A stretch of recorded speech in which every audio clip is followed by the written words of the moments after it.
찬송가 290장으로 찬송하겠습니다. 290장 찬송입니다.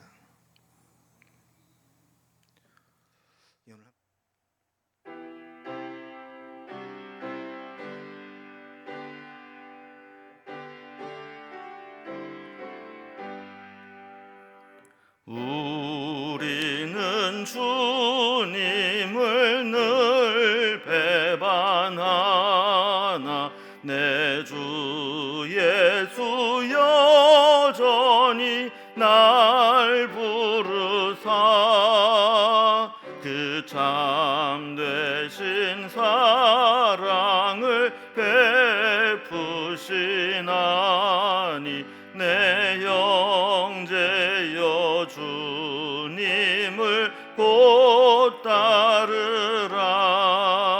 주 널 위해 비네 주 널 위해 비네 주 널 위해 비네 항상 비시네. 주께서 풍성한 은혜를 내려 내 영혼이 나날이 복받으니 주 예수를 너희도 구주로 섬겨 곧 따르면 풍성한 복 받겠네. 주 널 위해 비네 주 널 위해 비네 주 널 위해 비네 항상 비시네. 무거운 짐 지고 애타는 인생 주 예수께 돌아와 곧 쉬어라. 내 주 예수 너희를 돌보실 때에 참 복락과 안위가 넘치겠네. 주 널 위해 비네 주 널 위해 비네 주 널 위해 비네 항상 비시네.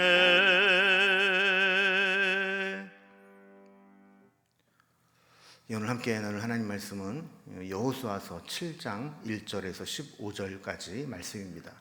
여호수아 7장 1절에서 15절까지 말씀을 제가 봉독하겠습니다. 이스라엘 자손들이 온전히 바친 물건으로 말미암아 범죄하였으니 이는 유다 지파 세라의 증손 삽디의 손자 갈미의 아들 아간이 온전히 바친 물건을 가졌습니다. 여호와께서 이스라엘 자손에게 진노하시니라. 여호수아가 여리고에서 사람을 베델 동쪽 베다윈 곁에 있는 아이로 보내며 그들에게 말하여 이르되 올라가서 그 땅을 정탐하라 하매 그 사람들이 올라가서 아이를 정탐하고 여호수아에게로 돌아와 그에게 이르되 백성을 다 올라가게 하지 말고 2-3천 명만 올라가서 아이를 치게 하소서. 그들은 소수이니 모든 백성을 그리로 보내어 수고롭게 하지 마소서 하므로 백성 중 3천 명쯤 그리로 올라갔다가 아이 사람 앞에서 도망하니 아이 사람이 그들을 36명쯤 쳐 죽이고 성문 앞에서부터 스바림까지 쫓아가 내려가는 비탈에도 쳤으므로 백성의 마음이 녹아 물같이 된지라. 여호수아가 옷을 찢고 이스라엘 장로들과 함께 여호와의 궤 앞에서 땅에 엎드려 머리에 티끌을 뒤집어 쓰고 저물도록 있다가 이르되 슬프도소이다. 주 여호와여 어찌하여 이 백성을 인도하여 요단을 건너게 하시고 우리를 아모리 사람의 손에 넘겨 멸망시키려 하셨나이까? 우리가 요단 저편을 만족하게 여겨 거주하였더라면 좋을 뻔하였나이다. 주여 이스라엘이 그의 원수들 앞에서 돌아섰으니 내가 무슨 말을 하오리이까? 가나안 사람과 이 땅의 모든 사람들이 듣고 우리를 둘러싸고 우리 이름을 세상에서 끊으리니 주의 크신 이름을 위하여 어떻게 하시려 하나이까 하니 여호와께서 여호수아에게 이르시되 일어나라 어찌하여 이렇게 엎드렸느냐? 이스라엘이 범죄하여 내가 그들에게 명령한 나의 언약을 어겼으므로 또한 그들이 온전히 바친 물건을 가져가고 도둑질하며 속이고 그것을 그들의 물건 가운데 두었느니라. 그러므로 이스라엘 자손들이 그들의 원수 앞에 능히 맞서지 못하고 그 앞에서 돌아섰나니 이는 그들도 온전히 바친 것이 됨이라. 그 온전히 바친 물건을 너희 중에서 멸하지 아니하면 내가 다시는 너희와 함께 있지 아니하리라. 너는 일어나서 백성을 거룩하게 하여 이르기를 너희는 내 일을 위하여 스스로 거룩하게 하라. 이스라엘의 하나님 여호와의 말씀에 이스라엘아 너희 가운데 온전히 바친 물건이 있나니 너희가 그 온전히 바친 물건을 너희 가운데에서 제하기까지는 네 원수들 앞에서 능히 맞서지 못하리라. 너희는 아침에 너희의 지파대로 가까이 나아오라. 여호와께 뽑히는 그 지파는 그 족속대로 가까이 나올 것이요 여호와께 뽑히는 족속은 그 가족대로 가까이 나올 것이요 여호와께 뽑히는 그 가족은 그 남자들 가까이 나올 것이며 온전히 바친 물건을 가진 자로 뽑힌 자를 불사르되 그와 그의 모든 소유를 그리하라. 이는 여호와의 언약을 어기고 이스라엘 가운데서 망령된 일을 행하였음이라 하셨다 하라. 아멘. 우리는 지난 이제 6장의 말씀까지 이제 여리고성을 점령하는 장면을 이제 살펴보았습니다. 그리고 이제 7장에 오게 되면 그 다음 성인 아이성이라는 곳을 점령해야 되는 일인데 이때 예상치 못한 일이 이제 발생하게 됩니다. 이 아이성 전투에서 처참한 패배를 당하고 낙심하는 이제 장면이 벌어지게 된 겁니다. 그래서 5절 말씀 보면 아이성 전투에서 패해서 도망가게 되었을 뿐 아니라 이스라엘 백성들 중에 36명이 아이성 전투에서 패하게 되었고 그 백성들의 마음이 녹아서 물같이 되었다 이렇게 기록을 하고 있습니다.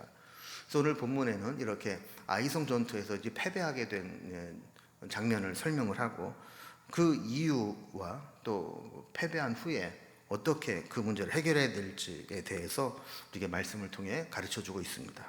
오늘 아이성 전투에서 패배에 대한 말씀들을 한번 단락별로 좀 살펴보겠습니다. 먼저 1절에서 5절까지는 아이성을 정탐하게 하고 아이성을 치러 올라가게 되는데 그만 이제 크게 패하게 됩니다. 두 번째 단락을 보면 여호수아가 이 일로 인해서 하나님 앞에 탄식하며 기도하게 됩니다. 그래서 10절에서 15절까지 보면 여호수아의 기도를 들으시고 아이성 패배를 어떻게 해결할 것인가 여기에 대한 해결책을 제시해 주시는 하나님 말씀이 나오게 됩니다. 자, 이런 내용으로 한번 단락별로 살펴볼까 합니다. 첫 번째 단락입니다. 아이성 점령을 위해서 정복을 위해서 정탐꾼을 보냈고 전쟁을 하게 되는데 크게 패하게 참패를 보게 되는 내용입니다. 자, 1절에 보면 아이성 전투의 패배에 대한 원인으로 이스라엘 자손이 온전히 바친 물건으로 말미암아 범죄하였기 때문이다. 그러면서 그 사람은 누구다라는 것을 이야기하죠. 지난 6장 18절 말씀을 보면 전투에서 취하게 되는 모든 전리품들은 그 어떤 것이든 개인이 취하지 말고 다 하나님께 바치고 여호와의 곳간에 드리도록 명령했던 것을 보게 됩니다. 그런데 이것을 손대서 취한 범죄한 사람이 있다는 겁니다. 그를 이제 색출해 보니까 유다 지파 세라의 증손 삽디의 아들 갈미의 아들 아간이었다. 이렇게 성경은 기록하고 있습니다. 자, 이렇게 이제 결론부터 이야기를 하고 그 내용을 이제 풀어서 상세히 설명하는 형식으로 되어 있습니다. 자, 2절에 보면 아이성 전투를 앞두고 여호수아가 정탐꾼을 아이성으로 보내게 됩니다. 아이성은 해발 약 800m나 되는 그런 고지대였습니다. 이 정탐꾼을 보낸 것 자체는 문제가 안 됩니다. 그러나 정탐하고 돌아온 자들의 태도 그리고 그것을 수용하는 과정에서 믿음으로 하지 못했다라는 것이 문제가 됩니다. 3절에 보면 이제 정탐을 하고 돌아온 자들이 이런 보고를 합니다. 우리가 백성들이 다 올라가게 하지 말고 한 2, 3천 명만 올라가서 아이성을 쳐도 될 것 같습니다. 그러니 그들은 소수이고 모든 백성을 다 올라가게 하는 수고로움을 우리가 하지 않아도 될 겁니다. 이렇게 보고를 했습니다. 어떻게 보면 그들의 보고는 객관적이고 정확한 분석일 수 있습니다. 여리고성에 비하면 아이성은 그렇게 어려운 성이 아니라는 것이죠. 그런데 여기 이제 함정이 있습니다. 우리가 한번 승리를 경험하고 성공을 경험하게 되면 교만해지고 마치 내 힘과 능력으로 내가 가진 것으로 다음에서도 이길 수 있을 것 같다라는 착각을 하는 것이죠. 그래서 한번 성공하고 나면 마치 내가 뭐 대단한 존재라도 된 것처럼 착각을 하게 되고 다음에 어떤 일이든 나는 성공할 수 있다, 승리할 수 있다, 이런 이제 교만해져서 착각을 하게 되고, 그래서 더 이상 하나님을 의지하지 않고 내 생각과 내 계획으로 일을 하려고 하는 그런 이제 오류를 범하게 되는 것이죠. 정탐꾼이 믿음의 눈을 가지고 있었다면 아이성이 비록 여리고성에 비하면 아주 작고 또 점령하기에 수월해 보이는 것처럼 보일지라도 하나님께 물었어야 됩니다. 하나님, 이 성이 여리고성에 비하면 너무나도 작고 미약한 성인데 우리가 어떻게 해야 됩니까? 이렇게 물어봤어야 되는 것이죠. 그리고 여리고성 전투도 그들의 힘으로 이긴 것이 아니기 때문에 아이성 전투라 할지라도 그것에도 최선을 다해서 전투에 임하고 하나님을 의지해야만 했습니다. 근데 4절에 보면 그들의 정탐꾼의 이야기를 듣고 백성들 가운데 한 3천 명쯤 그리로 올라갔다 그랬습니다. 그러니까 정탐꾼들의 보고를 듣고 이스라엘 백성들 전체가 영적인 긴장이 탁 풀어져 버린 겁니다. 그래서 교만해져서 아마 여호수아도 깜빡하고 그런 보고를 듣고 승인을 했던 것 같습니다. 그러니 그 누구도 하나님께 물어봐야 됩니다. 하나님의 지시를 따라야 됩니다. 이렇게 말하는 사람이 없었고, 이 여리고성 전투에 다 취해서 그냥 그들의 판단대로 3천 명만 이끌고 올라갔던 거죠. 그 결과는 처참했습니다. 아이성 전투에서 패하게 되고 5절에 보면 36명이 그 전쟁에서 전사하고 그들이 크게 낙심해서 마음이 녹아 물처럼 흘러내리게 되었다라고 기록을 하고 있습니다. 우리 성도들도 이 세상을 살아가는 것 자체가 영적 전쟁을 하는 그리스도 예수의 군사와 같습니다. 우리는 어떤 상황에서든 교만하거나 안일하 해서는 안 되고 최선을 다해야 됩니다. 우리가 승리하고 성공했다 할지라도 그것은 내 힘으로 그렇게 된 것이 아니고 하나님 주신 은혜이기 때문에 우리는 끝까지 하나님을 의지하고 하나님을 따라가야 되는 겁니다. 자, 이렇게 영적 긴장이 풀어지고 큰 패배를 경험하게 되었을 때 두 번째 단락을 보면 이 지도자인 여호수아가 이 일로 인해서 크게 탄식하고 하나님 앞에 기도하는 장면이 두 번째 단락에 나오고 있습니다. 특별히 이제 6절 말씀을 보면 여호수아가 옷을 찢고 이스라엘 장로들과 함께 여호와의 궤 앞에서 땅에 엎드려 머리에 티끌을 뒤집어쓰고 저물도록 앉아 있었다 그랬습니다. 그리고 이제 하나님 앞에 이렇게 탄식하는 마음으로 기도하게 됩니다. 이 기도는 원망이나 불평의 기도가 아니었습니다. 지금 자신들의 형편을 하나님 앞에 구하면서 하나님의 뜻을 묻고 구하는 기도였습니다. 그래서 우리가 왜 실패하게 되었는지, 왜 이 아이성 전투에서 패하게 되었는지를 그 원인을 찾고자 하는 기도였죠. 우리는 보통 내가 원하는 대로 되지 않으면 원망하고 불평하면서 세월을 보내기가 쉽습니다. 그러나 여호수아는 실패의 충격 속에서도 하나님의 뜻을 살피고 하나님의 뜻을 구하고 또 실패의 원인을 하나님으로부터 찾도록 기도했던 겁니다. 여호수아가 기도한 내용을 살펴봅니다. 7절 말씀을 보면 슬프도소이다 이렇게 기도를 시작합니다. 기도는 사실 기도의 대상이 되는 하나님을 바라보는 것이고 또 자신의 감정과 처한 상황을 솔직하게 고백하는 것으로 시작됩니다. 그래서 자신의 슬픈 마음을 하나님께 고백을 하면서 그 다음에 보면 어찌하여 이 백성을 인도하여 요단을 건너게 하시고 우리를 아모리 사람의 손에 넘겨 멸망시키려 하셨나이까? 이렇게 질문을 합니다.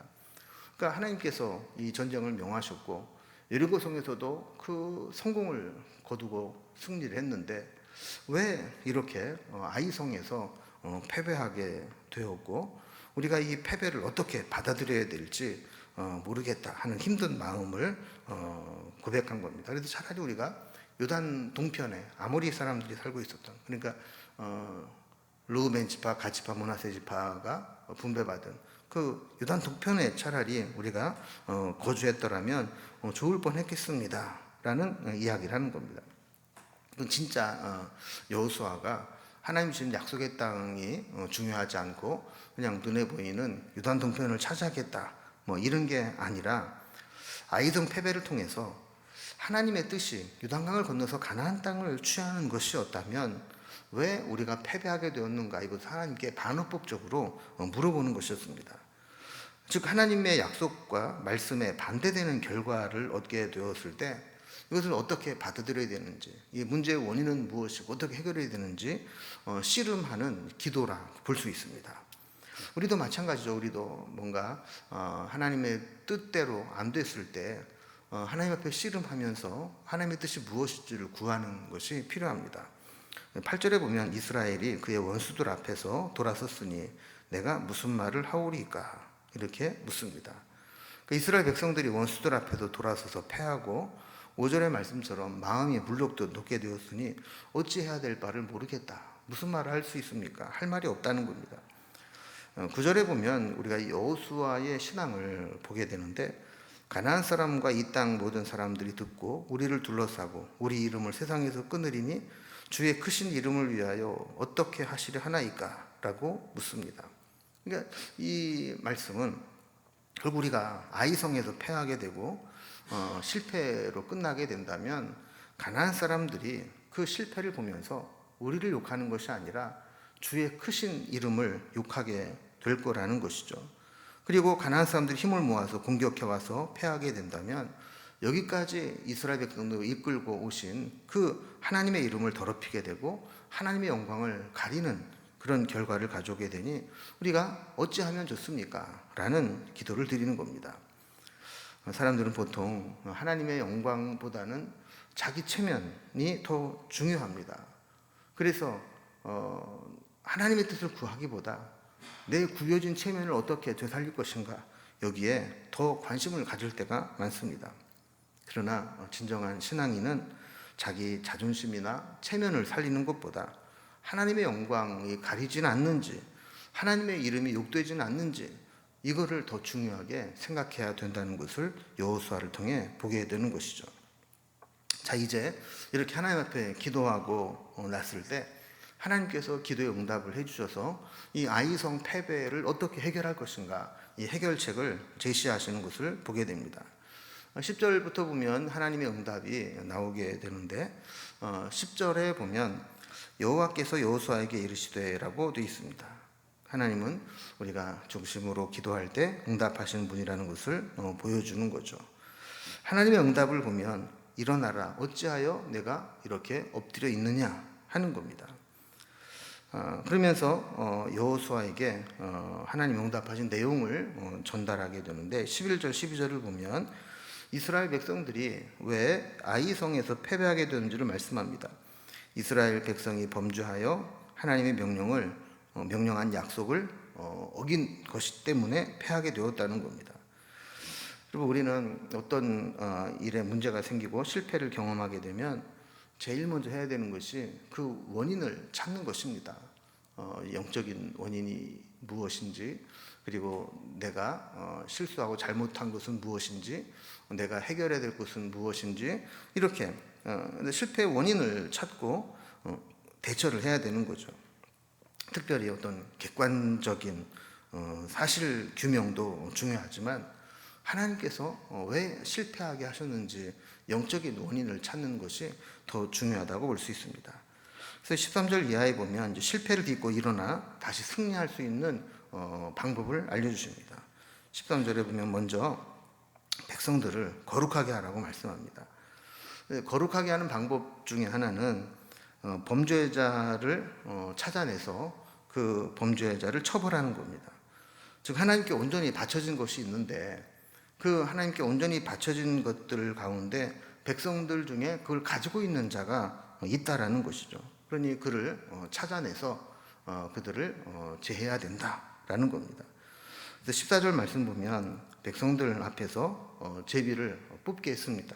그래서 먼저 12지파 중에 어느 지파인지 제비를 뽑아서 그 한 지파를 뽑게 되고 지파가 나오게 되면 그 지파에 그 여러 족속들이 있는데 그 족속들 가운데 어느 족속인지를 뽑게 하고 그 족속을 뽑게 되면 그들이 속해 있는 가족들이 여러 가족들이 있을 텐데 거기에서 어느 가족인지를 뽑게 하고 또 그 가족들이 뽑히게 되면 그 다음에 남자들 가운데서 제비를 뽑아서 뽑힌 자를 찾아내라는 겁니다.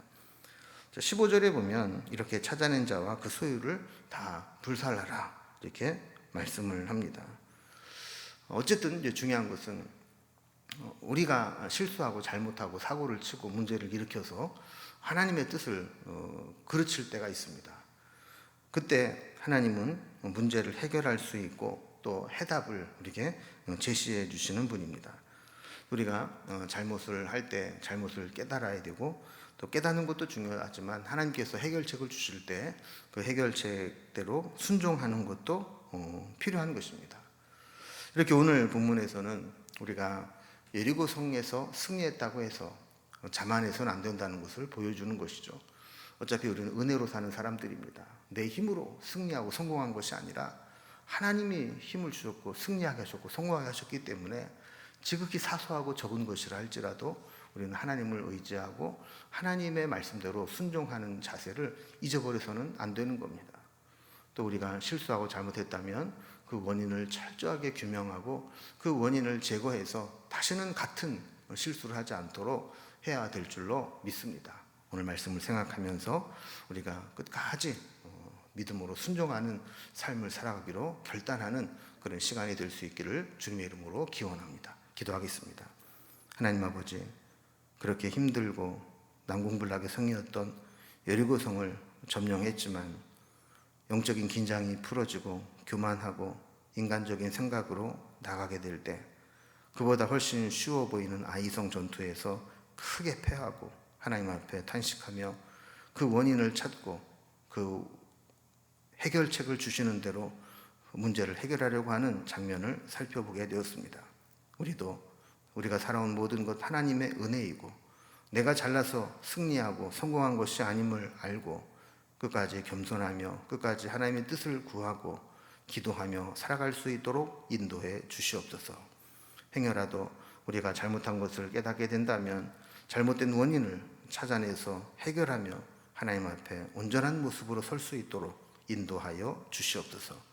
오늘 하루도 하나님의 뜻 가운데 살아가기를 소망하며 예수님의 이름으로 기도드리옵나이다. 아멘.